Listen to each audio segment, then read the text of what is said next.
Shalom sahabat Delima yang terkasih di dalam nama Yesus Tuhan.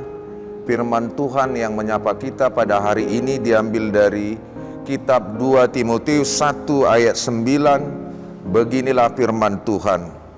Dialah yang menyelamatkan kita dan memanggil kita dengan panggilan kudus, bukan berdasarkan perbuatan kita, melainkan berdasarkan maksud dan kasih karunia-Nya sendiri yang telah dikaruniakan kepada kita dalam Kristus Yesus sebelum permulaan zaman.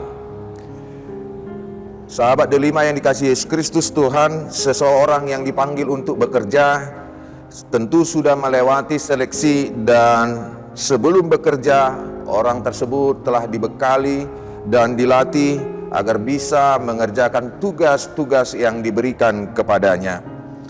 Tentu akan terlihat perubahan besar dalam diri orang tersebut saat sebelum dia bekerja dan saat sebelum dia dipanggil untuk bekerja. Itu bisa terlihat dari pemakaian waktu untuk bekerja setelah dia dipanggil bekerja. Juga akan terlihat perubahan dalam tanggung jawabnya kepada tugas dan pekerjaan yang diberikan kepadanya. Perubahan itu juga akan terlihat dari kejujurannya dalam melakukan tanggung jawabnya. Dan dia juga mampu menjadi orang yang bisa dipercaya oleh pimpinannya. Dan orang tersebut akan mampu menghadapi tantangan-rintangan yang datang saat dia menjalankan tugas pekerjaan yang diberikan kepadanya.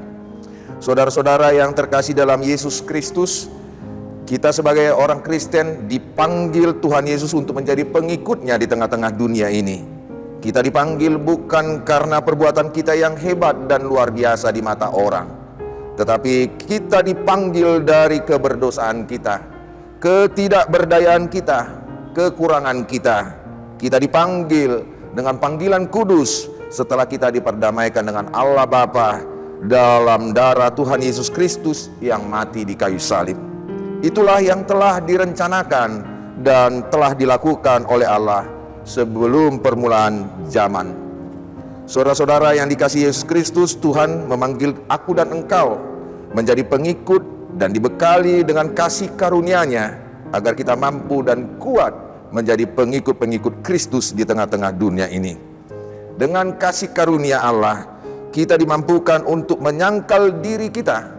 Dan inilah perubahan terbesar dalam hidup kita, dan inilah yang dikehendaki Allah, pertobatan dari setiap pengikutnya. Perubahan besar itu akan terjadi ketika kita mampu memakai waktu yang diberikan Tuhan dengan sebaik-baiknya untuk menghasilkan karya perbuatan yang dikehendaki oleh Tuhan dalam dunia ini.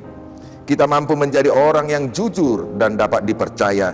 Kita mampu dan kuat tetap teguh menjadi pengikut Kristus di tengah-tengah saat dunia ini, saat tantangan, rintangan datang dalam perjalanan hidup kita. Seperti saat sakit penyakit menyerang tubuh kita, saat beban pikiran yang berat menekan hidup kita, saat penderitaan, kesusahan, duka cita datang menerpa hidup kita.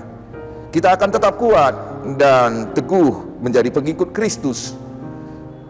Kenapa kita bisa tetap kuat dan teguh? Jawabnya, Tuhan Yesus Kristus telah memberikan kasih karunia-Nya. Yang kedua, Tuhan Yesus Kristus yang telah dan akan menyelamatkan kita. Itulah yang memampukan kita tetap kuat dan teguh berjalan untuk menjadi pengikut Kristus di tengah-tengah dunia ini.